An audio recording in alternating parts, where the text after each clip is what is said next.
President Uhuru Kenyatta and the entire Jubilee brigades must make one prayer tonight, that IBC declares Kariri Njama the next member of parliament for Kiambaa tomorrow. That's the only prayer they must make. Because if Kariri Njama is not going to be declared the next member of parliament for Kiambaa, then two things are going to happen. The first thing which is going to happen is that it's going to mark the end of Jubilee as a political party. Jubilee roots were actually in two regions, Rift Valley and Central Kenya. But you can also say that they were not really, Jubilee was not really in those two regions. Those two regions had their own political parties.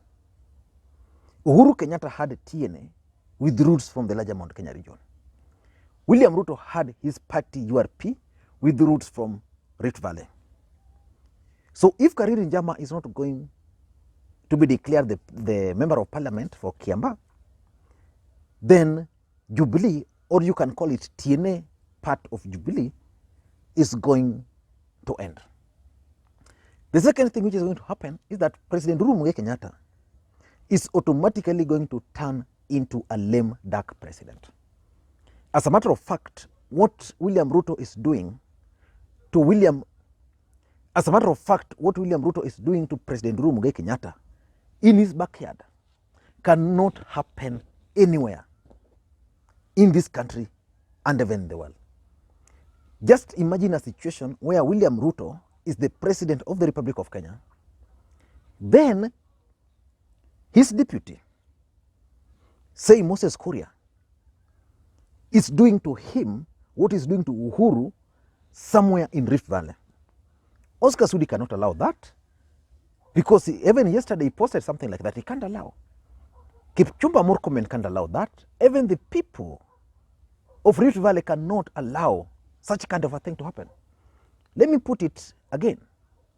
Assuming today President Raila Odinga is the president of the Republic of Kenya, then say Kalonzo Musyoka is his deputy. Then Kalonzo Musyoka is coming to Nyanza to do what Ruto is doing to Uhuru. It cannot happen. Even beyond the borders, it cannot happen. Zuma was arrested the other day. He was arrested the other day and in jailed. He was actually jailed. The people, his people, said no, it can't happen. And we saw South Africa burning. So what Ruto is doing to Uhuru cannot happen. So Uhuru, after this election, if Kariri Njama is not going to be declared the next member of parliament, is going to turn out to be a lame duck president. But let me not get into those. Let me talk about the new development. Cate Waruguru, the Laikipia women representative, has hinted that she's likely to dump Jubilee. Again, Cate Waruguru was part of Team Tangatanga, very vocal, lethal. You have to give it to her. At some point, she made a U-turn and joined Jubilee. She was lethal. Then she went underground. And she emerged yesterday with this statement. I've been doing okay. Though my voice is down, I've been busy at Mashinani. Probably one reason they have not been seeing me, I'm deep within the villages of Laikipia. Concerning the Kiambaa politics, may the best candidate win tomorrow. I don't have a voter in Kiambaa. I'm a member of Jubilee, so many of even the UDA politicians and even who have been trooping to Kiambaa, most of them, they're in Jubilee party. Very few, actually, who are officially in UDA party. What I would say, there has been massive exodus in Jubilee party, and I have seen a lot of speculation, members of the public asking, Waruguru ameenda kwa wheelbarrow, or what the hell is happening in her life? And my answer is relative. Every serious politician, you listen to your electorate. I'm not my own. My bosses are the voters and the people of Laikipia. I've touched base with them, I've listened to them, And soon and very soon I'll be making an announcement telling the country and even telling my party and even informing a number of voters, probably who are from Laikipia, but they reside in the diaspora counties, what my decision is. But I'll say this, I don't want to be right or wrong. Which begs the question, what is really happening in the larger Mount Kenya region? Is there a problem with President Uhuru Kenyatta? Or is there a problem with Jubilee? Why is it that they were able to attract members of parliament to their side, but they can't keep? Wamuchomba, the Kiambu women rep, was a key player in President Uhuru Kenyatta's camp. Again, she went recently. Cate Waruguru was a member of Uhuru's side. She's indicated that she's likely to go. Is there a problem? So in this video today, I want us to look at the 5 reasons why some of these members of parliament, senators and governors are ditching President Uhuru Kenyatta. But before we do that, if you're watching this channel for the first time, I want you to take a second or two and click the subscribe button so that next time you produce a video like this, YouTube will automatically notify you. And to the subscribers, I want to continue. Thank you guys for your continued support. Again, for those who would like to become part of channel membership, please feel free. Just click that join button now, then you'll follow that easy process. Now let us get back to business, and I want us to be very brief because today we are following the Kiamba parliamentary by-election. Of course, there are a lot of drama there, but we are following it. That outcome is likely to determine the 2022 general election. Number one, why these guys are running away from Jubilee, I think there's ground hostility towards Jubilee. Jubilee Party was formed after merging 2 main political parties. There are those who believed that William Samoei Ruto made a mistake by agreeing to merge his party to form, or to fold his party to form Jubilee. I think he was right. Because assuming today, if we had Jubilee as a political party, I mean, we had Jubilee as a coalition, then Uhuru Kenyatta had TNA, and the deputy president had URP. All these things would not have happened. They would not have happened. The people of the larger Mount Kenya would have identified themselves with the TNA. So the Ruto would not have won them to his side. The people of Rift Valley would have identified themselves with URP. Actually, if these parties had not merged, we would have clear distinction between President Uhuru Kenyatta and his deputy in terms of parties. And once they formed this political party called Jubilee, I think it was formed just towards the election. So people really did not have a feeling of owning it. And that's why people are readily willing to let it go. The people of Central Kenya are willing to let Jubilee as a political party go. So there's ground hostility, and because of ground hostility, you can't expect someone to just sit there. She's campaigning on a Jubilee ticket. Jubilee is not sellable. She wants to retain her seat. It can't work. Most of these guys, as much as they would want to be with President Uhuru Kenyatta, the first thing is their own interest. Their own interest is not in Jubilee because the ground is hostile to them. That's number one. Number two, I think, and this is the main problem in my view, President Uhuru Kenyatta has failed to manage his camp well. He has failed to manage his party. I don't know much about President Uhuru Kenyatta. I've read books about him, but from what I've gathered, he's always a very lethal politician. But in terms of party management or people's management, I'm yet to really understand President Uhuru Kenyatta. The truth of the matter is that, for example, if you come to ODM party, there's a clear structure on how ODM party is managed. There's the official, you go to Orange House, you meet the executive director. If you can't meet the executive director, you go to SG. If you can't meet SG, you go to chairman. You can go to the directors, people like my friend Etale, the communications director. You can go to someone like Benson Muzungu, the youth coordinator. You know, you can go to Rosemary Kariuki, the recruitment coordinator. So there's a clear structure in ODM. In Jubilee, I don't think the president has that clear structure. So he's been able, no, so he has been unable to manage his camp. Members of parliament are known. Their interests are normally not very much, just a few. The first thing is money. Members of parliament should be going to Statehouse every Friday to get money to go to the ground. If the president is not doing that, then he doesn't deserve calling himself the leader of these people. That's the honest truth. Because even if members of parliament are not given this money still finds its way outside. Because the president has a budget, confidential budget, which is not accounted for, which is normally used by the DOs, the DCs, the county commissioners, the police, you know, the department,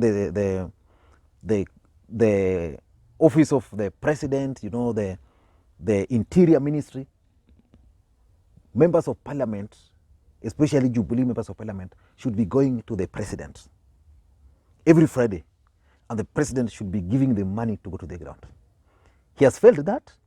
The deputy president is giving these guys money to go to the ground, and you can just feel the impact. That's number one. I also feel that President Uhuru Kenyatta has made it very difficult for some of these members of parliament to access him. Let's assume someone like Cate Waruguru, who was in Tangatanga, came back. I don't remember seeing Cate Waruguru with President Uhuru Kenyatta taking a photo or going to Statehouse and taking a photo, because that's a strong statement. Is it possible that people like Cate Waruguru are unable to reach to President Uhuru Kenyatta? Accessibility. Is Uhuru Kenyatta surrounded by people who are not allowing any other person to access him? Because people like Cate Waruguru can easily place a phone call, despite the fact that he can abuse the DP today. Tomorrow, she can make a phone call to the DP will pick, and they'll meet. And even beyond that, the DP himself can actually pick his phone call and call Cate Waruguru, despite the fact that she's in Uhuru's camp, just to advise her, can you join my camp? Uhuru has made it very difficult to members of parliament to access him. Projects. You see, one of the main reasons why government exists is that they can influence. When you're a president, there are certain things you can influence. The expectation of someone like Cate Waruguru is that by joining President Uhuru Kenyatta, certain development project in her area can actually be completed if they were not, initiated if there was none, and escalated if the process was dragging. Without that, then what's the need of being close to president? I think the president has not used his power well. So these guys are still running away from him. Number three is what I call handshake politics. If there's one thing which most people underestimated, is the impact and the influence of propaganda, negative propaganda against Raila Odinga by the Kikuyu leadership in 2007, 2013, and 2017. If you count those years, they sum up to 15 years. Those 15 years, the campaign was only one. How Raila Odinga is a bad guy. So that negative campaign against Raila Odinga is well entrenched in the larger Mount Kenya region. And Uhuru Kenyatta did a mistake. He entered into handshake with Raila Odinga. But he forgot to do one thing. He forgot to plan on how to change that narrative. For him, he was now able to rule the country peacefully. He was confident that nothing could happen to him in parliament. These stories of impeachment were now not there. His legislative agenda was going to be passed in parliament, whatever he wanted. You know, he would now be able to go across the country. NASA stronghold go to Nyanza, he would be able to now go to Coast, because in the last election, he was only able to win in 3 regions. He forgot his backyard. He forgot that for 15 years, he was part of a team which instilled fear into the minds of the people of the larger Mount Kenya region against Raila Odinga. Now, Uhuru Kenyatta is telling the people of the larger Mount Kenya that Ruto is bad. Ruto supported them. They were against Raila Odinga. So they are asking questions. And nobody is really answering the questions the people of the larger Mount Kenya region are asking. Nobody. As a matter of fact, the only response they get is from people like Murathe. And what is Murathe telling them? Murathe is not communicating with them. Murathe is simply telling them what he wants to tell them, not what they want to hear. So for President Uhuru Kenyatta to avoid this, because most of these members of parliament, they would also want to be associated with President Uhuru Kenyatta. But the mere fact that Raila Odinga is there, and Raila Odinga is not really embraced fully yet in the larger Mount Kenya region, and the president is doing nothing about it, most of these members of parliament are seeing that there is really nothing. Let me tell you, someone like Kanini Kega has tried so much to an extent of even taking Raila Odinga to his own constituency, to his own home. Which other member of parliament allied to President Uhuru Kenyatta has ever invited Raila Odinga to his constituency? I can't remember. You ask yourself, when will President Uhuru Kenyatta take Raila Odinga to the people of the larger Mount Kenya region? Some of these people were told that Raila Odinga is not a human being. So you need to take Raila Odinga to them so that they can see Raila Odinga and agree that, okay, kumbe this guy is not what you were told. It's just an ordinary person, an ordinary old man, just like some of the old men we see around here. Number 4 is the politics of betrayal. Let us face the reality. The people of the larger Mount Kenya region are always known to betray. In fact, there is a feeling that even today, the people of Mount Kenya region can wake up to a presidential candidate, and that candidate is going to sweep the entire region. Those are issues which Kenyans are discussing, that the people of the larger Mount Kenya region can actually just cannot vote for someone who is not one of their own. This time round, I think there is a determination in them to prove to Kenyans that they can actually vote for someone who is not part of them. They want to debunk this notion that the larger Mount Kenya region cannot vote for one who is not one of their own. And they have identified William Ruto because they made a promise to vote for him. The truth is, if they want to vote for William Ruto, and let's say they vote for someone else, they'll be told, I mean, in future, history will just be told that the people of the larger Mount Kenya region promised to vote for Ruto. They never did. So what they're trying to do is they're trying so hard to ensure that at the end of the day, they shall have broken that jinx, that Mount Kenya cannot vote for someone, that they promised to vote for Ruto, and they're voting for him. So the president needs to go to the ground there and tell these people that the truth of the matter is that I'm the president of the Republic of Kenya. There are certain things which I know which you don't know. The only thing you can do is to listen to me. And this is my point, why I don't want you guys to vote for Ruto. Ultimately, some people will buy into that. Just like in Kiamba, if you followed Kiamba politics, Jubilee Party entered into Kiamba politics a bit late. That's the truth. But they conducted a very nice campaign. That's how campaigns should be conducted. So the president also needs to do that. And lastly, the last thing which is hurting President Uhuru Kenyatta and is hurting his Jubilee Party is Jubilee Failure. You know, when you allow Moses Kuria to lead a campaign that Jubilee has failed, yet in his constituency, your government is constructing roads, your government is digging boreholes, your government is piping water, your government is building affordable houses, your government is constructing TTIs, you know, TTCs. When will President Uhuru Kenyatta understand that sometimes some issues are dealt with politically? When will he ever understand that? That if you allow someone like Moses Kuria, Ndindi Nyoro, to go to the ground and they convince people that for them they're working, that their problems can actually be solved by the deputy president because the deputy president is working. And this is a guy who is not even in government. He was kicked out of government a long time ago. The president, the guy who is remaining in office, is actually President Uhuru Kenyatta. So how? So I think President Uhuru Kenyatta invited some of these issues to himself, and it is time for him now to deal with it. But the truth is, the intended defection from Jubilee to maybe Tanga Tanga or to the Service Party by Cate Waruguru is going to be a huge blow to Kieleweke, just like that of Wamushomba was a huge blow. The remaining team, I don't think they will manage. But again, statistically, in Kenya, 85% of members of parliament never make it back. So if you have members of parliament in central Kenya, then just take 85% of them, 85% of them will not go back.